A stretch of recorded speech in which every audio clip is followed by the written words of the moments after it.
Hello guys, आज हम organic chemistry में नेक्स्ट टॉपिक सीखते हैं reactivity and selectivity. That's the most important. Let start. देखिए, ये है रिएक्टिविटी एंड सेलेक्टिविटी। ठीक है, इसमें ये जो रिएक्टिविटी है सेलेक्टिविटी देखते हैं, ये हेलोजिनेशन ऑफ एल्केन का ही एक तरह से पार्ट है। इसमें हम यूज़ करते हैं कि halogenation of alkane by the reactivity and selectivity, halogenation of alkane हम ये निकालते हैं। ठीक है, ये पूरा एक ही टॉपिक है। देन रिएक्टिविटी क्या होती है ये देख लीजिए। Reactivity, by the reactivity we mean the relative rates at which an alkane reacts with chlorine and bromine. जब एल्केन आपका क्लोरीन और ब्रोमीन के साथ रिएक्ट करता है, देन सिमिलर कंडीशन हमारी हो जाती है कि उसमें ये जो ऐसा एक टाइप बन जाता है कि इसमें जो हाइड्रोजन होता है उसका एब्स्ट्रैक्ट हो जाता है किसी भी हैलोजन के द्वारा। वो हैलोजन हम क्या यूज़ कर रहे हैं, क्लोरीन एंड ब्रोमीन। ठीक है, अब सेलेक्टिविटी में देख लेते हैं। By the selectivity we mean the relative rates at which a given halogen, जो भी आपको क्या नाम हैलोजन गिवन होगा उसमें जो एब्स्ट्रैक्ट करेंगे जब हम किसी भी हाइड्रोजन से, देन वहाँ पे 3 डिफरेंट टाइप के हाइड्रोजन्स का एब्स्ट्रैक्शन होगा।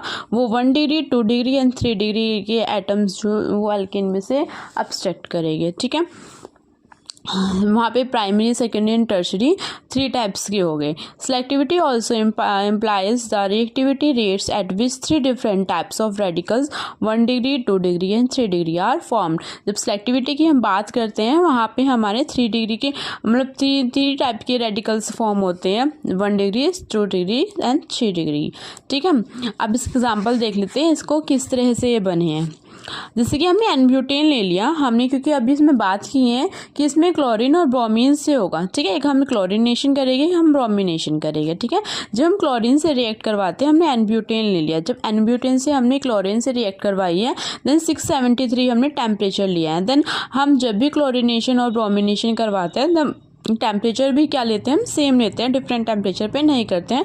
बस हमारे जो हैलोजन होते हैं वो चेंज होता है। यहाँ पे हमने क्लोरीन लिया है, देन यहाँ पे हम ब्रोमीन ले रहे हैं। देखो, जब हम क्लोरीनेशन से हम रिएक्शन करवाते हैं ब्यूटेन की 673 केल्विन टेम्परेचर पर, जब हमारा क्या बनता है 28% हमारा एन-ब्यूटाइल क्लोराइड बनता है एंड साथ में हमारा सेकेंडरी ब्यूटाइल क्लोराइड बनता है। ये हमारा बना है 72%। अगर हम इनका रेशो देखें तो इसका रेशो कितना आया, 28:72।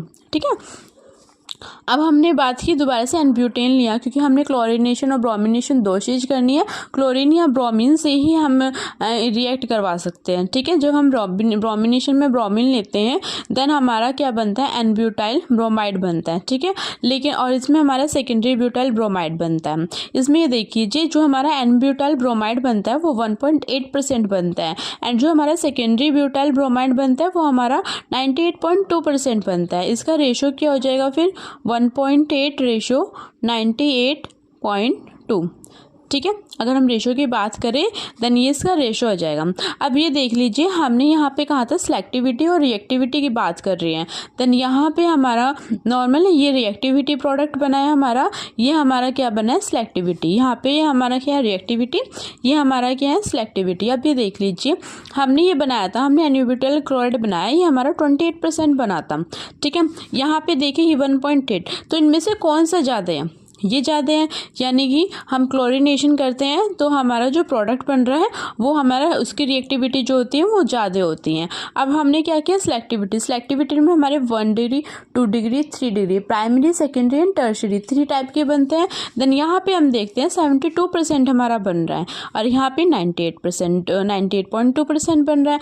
देन इसकी सेलेक्टिविटी ज़्यादा है क्योंकि ये तो ज़्यादा है। देन हम ये कह सकते हैं कि जब हमने क्लोरीनेशन किया उसकी रिएक्टिविटी ज़्यादा है लेकिन वो लेस सेलेक्टिव है। ठीक है, अब हम ये भी कह सकते हैं कि जो हम ब्रोमिनेशन करते हैं देन वो लेस रिएक्टिविटी है एंड हमारा सेलेक्टिविटी उसकी क्या है, ज़्यादा है। इसको हम ये भी कह सकते हैं किसी चीज़ की किसी रिएक्शन में हम रिएक्टिविटी और सेलेक्टिविटी देखते हैं, देन जिसकी रिएक्टिविटी कम होती है उसकी सेलेक्टिविटी क्या होती है, ज़्यादा होती है। जिसकी ज़्यादा होती है सेलेक्टिविटी उसकी रिएक्टिविटी क्या होगी, लेस होगी। ठीक है, यहाँ पे भी यही है कि chlorine is more reactive but less selective, यानी क्लोरीन जो था रिएक्टिव ज़्यादा था, सिलेक्टिव कम था। Whereas as bromine is less reactive more selective, यानी कि ब्रोमीन हमारा लेस सिलेक्टिव था, लेस रिएक्टिव था एंड हमारा सिलेक्टिव ही ज़्यादा था। Less reactive is reagent, more selective it is, this is called reactivity selectivity principle. ये जो आपका जो हमारे क्या नाम रिएक्टिविटी देख रहे हैं किसी भी रिएजेंट की, हम देखते हैं कि अगर कोई भी हमारा कम रिएक्टिव है देन वो ज़्यादा आपका सिलेक्टिव है, ठीक है। अगर कोई कम सिलेक्टिव है तो अगला वो रिएक्टिव क्या होगा, ज़्यादा होगा। यही जो प्रिंसिपल है, ये जो रिलेशन हम बता रहे हैं, इसी को हम क्या बोल रहे हैं, रिएक्टिविटी सिलेक्टिविटी प्रिंसिपल। अब हम ये देख लेते हैं कि ये हुआ कैसे है। देखिए, क्लोरीनेशन लिया हमने, ब्रोमिनेशन लिया, ठीक है। जब हमने क्लोरीनेशन की, अल्काइल हैलाइड की, किसी भी क्लोरीन से रिएक्टिव करवाते हैं, वो हमारा क्या है, हाई रिएक्टिव है, ठीक है, और हमारा क्या है, लेस सिलेक्टिव है। हमने पहले देख लिया है कि हाई क्या नाम अगर हमारा हाई रिएक्टिव है तो लेस रिएक्टिव सिलेक्टिव हुआ, ठीक है। अब हमने क्या किया, इसमें जब ये से रिएक्ट करता है तो यहाँ पे ये हाईली एक्सोथर्मिक हो जाती है ये वाली रिएक्शन, जिसके कारण इसमें जो एक्टिवेशन एनर्जी होती है वो कम हो जाती है। तब इसकी जो ट्रांजिशन स्टेट जो होती है वो जल्दी से रिएक्टिव होने लगती है, और यहाँ पे जो उसका जो करैक्टर बनता है वो लिटिल रेडिकल करैक्टर बनता है। इसी वजह से इसमें इसका जो फैक्ट पड़ता है वो कम होने लगता है, ठीक है, कम, क्योंकि यहाँ पे एक्टिवेशन एनर्जी कम है, एक्सोथर्मिक हाईली एक्सोथर्मिक है, और इस पर जो एक्टिवेशन एनर्जी है वो भी उसकी क्या हो जाती है, कम हो जाती है। इसलिए उसमें जो फैक्ट पड़ने लग जाते हैं वो कम पड़ने लग जाते हैं, और इसी को हम कह सकते हैं transition state resemble the reactant, ठीक है।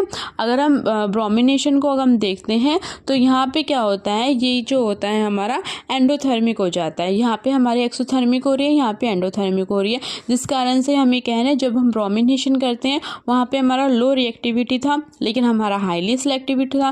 भाई हम परसेंटेज देख रहे थे, उसकी 1.8 थी, इसकी 90 इसकी रिएक्टिविटी में इसकी 1.8 थी एंड हमारे सिलेक्टिविटी में 98.2 थी, ठीक है। जब ये एंडोथर्मिक होता है देन जब इसकी क्या नाम हम ट्रांजिशन स्टेट देखते हैं वो लेट पहुंचता है, ठीक है। जो वो लेट पहुंचते हैं तो जो हम ये कहते हैं कि जो उसका करैक्टर है वो मच रेडिकल है, देन इसमें जो हमारा ट्रांजिशन स्टेट है वो हमारा क्या मिल जाता है, हमारा प्रोडक्ट दे देता है। देन कह सकते हैं transition state resemble the product. यहाँ पे हम क्या कह सकते हैं, transition state resemble the reactant. तो ये चीज़ है हमारी हैलोजेनेशन ऑफ एल्केन में रिएक्टिविटी एंड सिलेक्टिविटी। अगर आपको कुछ भी इसमें डाउट है देन आप मेरे को कमेंट करके पूछ सकते हैं या वैसे भी आप पूछ सकते हैं। ओके बाय, मिलते हैं नेक्स्ट वीडियो के साथ।